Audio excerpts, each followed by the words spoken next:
The purpose of this video is to describe the second feature of technical adequacy, validity.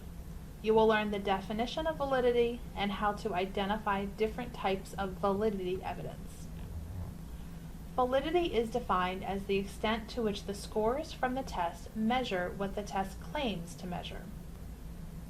If we think about a thermometer, validity would mean that the temperature reading is the correct or actual temperature. If we think about a test, validity would mean that that test actually tells us correct and actual information about a student's performance. There are several factors that affect the validity of scores from a test. The first factor is reliability. If a test does not yield scores that could be considered reliable, the scores will have questionable validity. The second factor is the appropriateness of the items. This means that the items adequately represent the construct. A non-example of appropriate items would be a math word problem that the student has to read and answer. They may answer incorrectly, but they may answer incorrectly because they were unable to read the word problem. The third factor is test completeness. This means that the items on the test represent all of the construct. For example, a test of reading should include word reading, fluency, and comprehension. If a test only includes items that ask a student to read one-syllable words, this would be an incomplete test of reading. The fourth factor is response demand. Response demand has to do with the way students respond to the item. Are they asked to write or identify whether a statement is true or false? Changing the response demand can affect the validity of a test. The last factor affecting validity is levels of understanding. This has to do with whether items on the test reflect basic recall or more advanced levels of understanding. For example, a science or a social studies test could include items that ask students to recall definitions. This would be considered a lower level of understanding. This would provide different information than a test with items that ask the student to apply this information to a new scenario. All of these factors are considered by test developers in order to create a test that will provide scores that have validity. There are three types of validity evidence. The first type of validity evidence is content and construct validity. Some frameworks view content and construct validity as separate ideas, while other frameworks combine content and construct validity. Construct and content validity is how well the test assesses the content of the domain, including whether it links to the theoretical understanding of the construct. Evaluation of content and construct validity is typically a descriptive analysis. Test developers have to provide evidence that the items represent the content or the construct.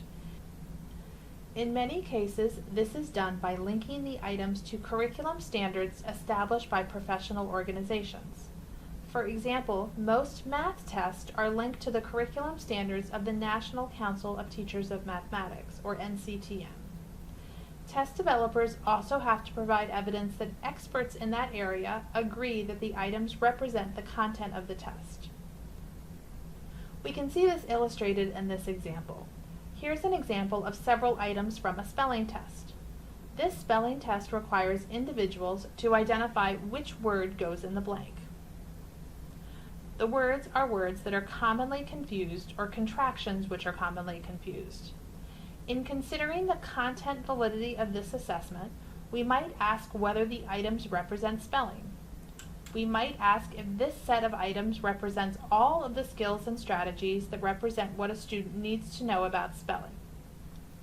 We might also ask if the way in which students respond, by selecting one word out of 4 choices, assesses spelling in an authentic way. We might ask experts to evaluate the items as well as the response demand, and to identify whether this is an appropriate way to assess spelling. Content validity has more to do with the items. Construct validity has more to do with the theoretical underpinnings of the test.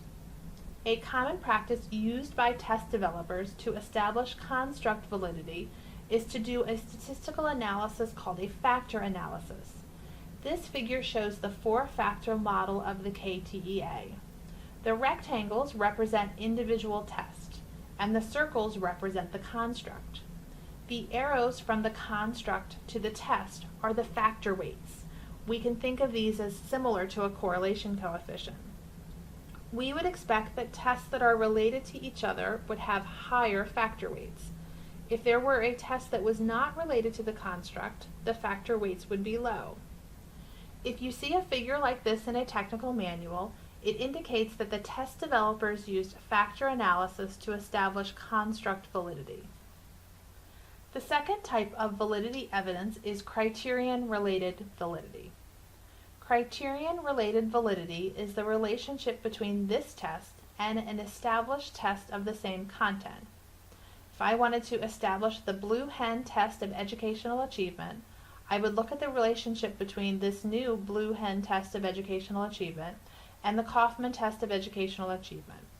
In this case, the KTEA is the established test of the same construct. There are two types of criterion-related validity. Concurrent criterion-related validity is the relationship between this test and an established test at the same time.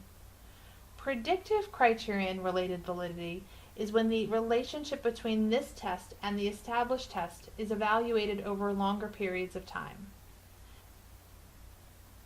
An example of concurrent criterion-related validity would be when a student's final exam in their math course is correlated with a norm-referenced math assessment taken at the same time.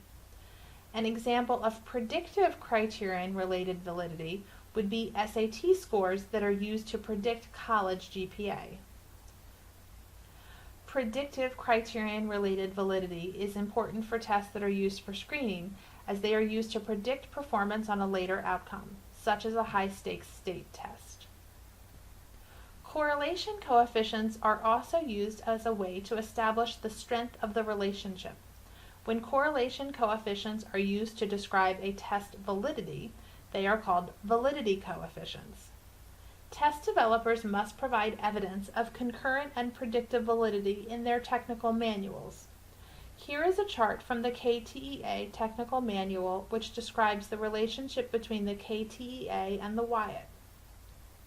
The Wyatt is used as the criterion for establishing concurrent criterion-related validity.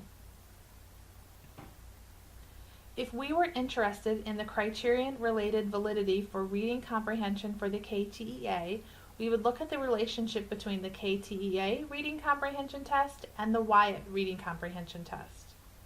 In this case, the validity coefficient is 0.65. In this chart, the validity evidence for spelling is highlighted.